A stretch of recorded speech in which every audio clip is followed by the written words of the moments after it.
In this video, we're going to look at detecting aldehydes and ketones. Let's talk about Emil Fischer, one of the most important chemists of his day. There he is at the University of Würzburg, and in the late 19th and early 20th century, what he did was he looked at the three-dimensionality of complex molecules, specifically carbohydrates, being one of the very first people to understand the hexagonal shape of molecules like glucose and fructose. Now, in the process of trying to understand the shapes of these molecules, he developed some tests that enabled him to determine one sugar from another sugar. And with these, there were many hydrazine derivatives. And hydrazine is an NH2 group joined to another NH2 group. It's N2H4. Now, one of the derivatives of hydrazine that he used was 2,4-dinitrophenylhydrazine. And it is this that is going to be very useful in us identifying the carbonyl group.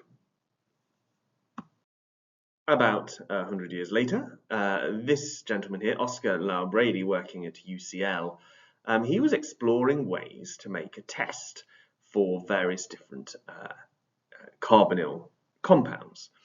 And he realized that this derivative of hydrazine, 2,4-dinitrophenylhydrazine, which we will now call DNPH, he found that though it's very unstable as a solid, he could dissolve it in a little methanol and a little bit of sulfuric acid, and it made a stable, ready-to-use solution.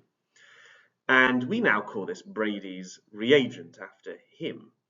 And what happens when it detects a aldehyde or a ketone is a solid crystalline derivative, which is called 2,4-dinitrophenylhydrazone, is produced. And this is visible in the test tube.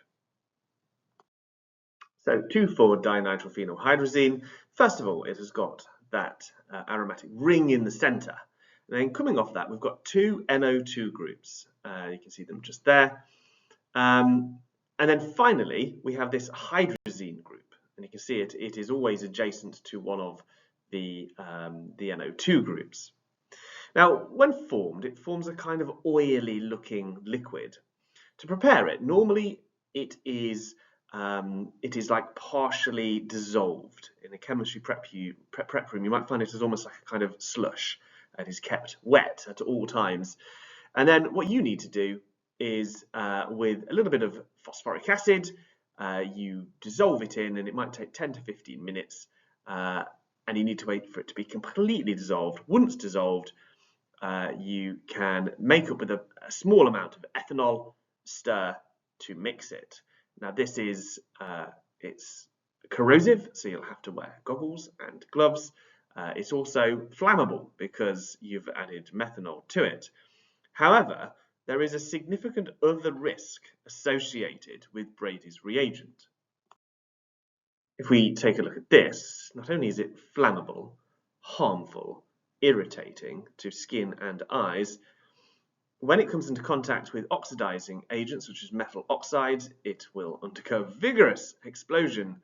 An ignition source or spark will cause an explosion. We actually classify it as a high explosive. Now, the main thing that makes it a high explosive is when it dries out. What is supplied to schools, for example, is a wetted sample with some water mixed in it. It must always be kept wet. Once it dries out, it becomes very, very sensitive to shock or friction. If it looks like it has crystallized inside the bottle, you cannot open the bottle. In fact, you can't even throw it away. You have to bring in these guys, the bomb squad. That bottle containing those crystals actually has now basically become high explosive, and it has to be detonated in a controlled explosion. So yeah, we have to take this very, very seriously indeed. We cannot allow Brady's reagent to ever dry out. But when it's in its liquid solution form, it's harmless in terms of the fact that it's not a high explosive anymore. But always remember that if you left it, it would dry out and it would become high explosive very quickly. So you may see reference to it as 2,4-DNP, and you may see it called 2,4-DNPH. So what's the difference? Well, when it is a solid, it's called 2,4-DNP.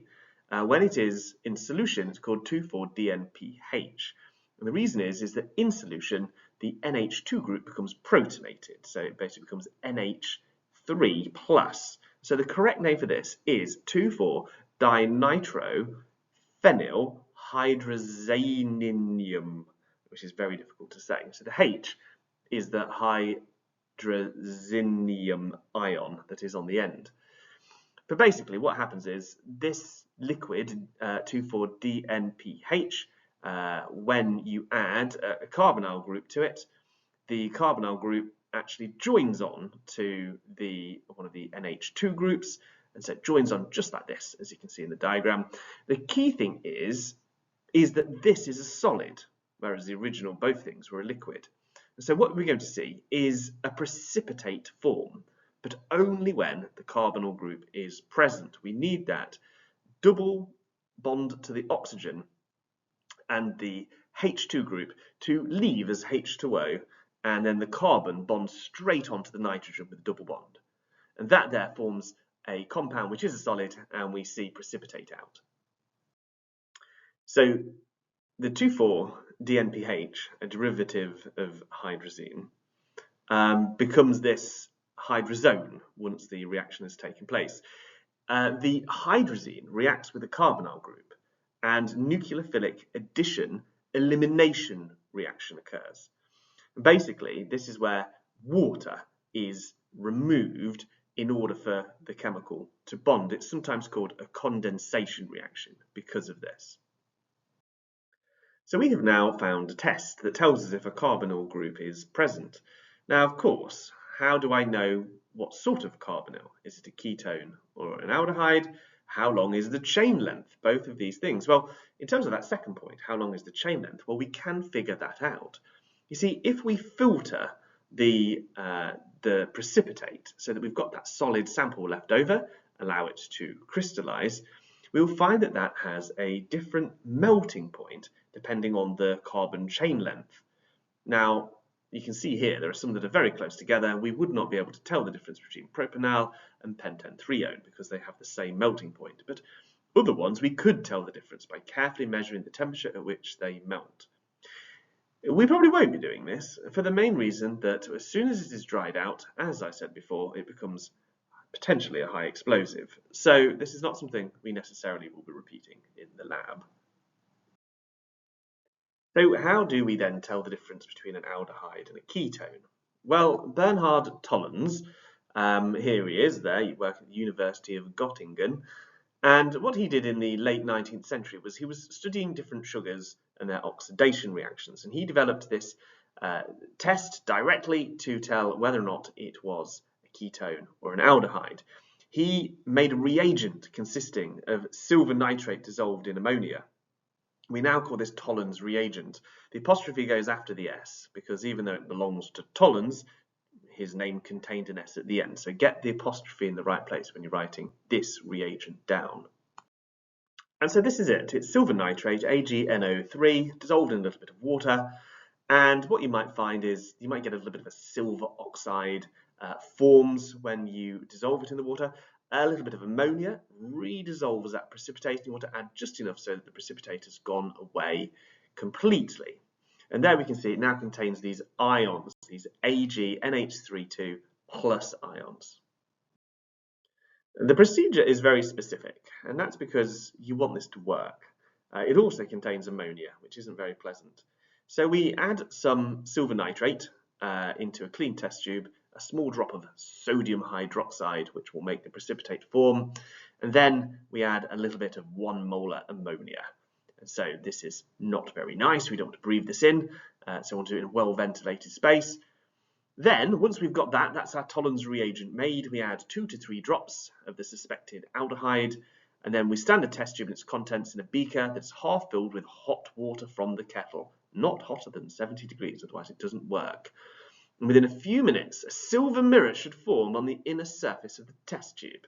And then when we've done with it, we chuck it immediately down a foul water drain. And so that's it. It's quite straightforward, actually. In fact, it's beautifully simple. But this enables us to find out if we have an aldehyde or a ketone. And so here we've got an image of the mirrored test tube with the silver on the surface of it. A ketone would not produce this, but an aldehyde would. So we can actually tell if that double bond oxygen group is on the end or in the middle of our carbon chain.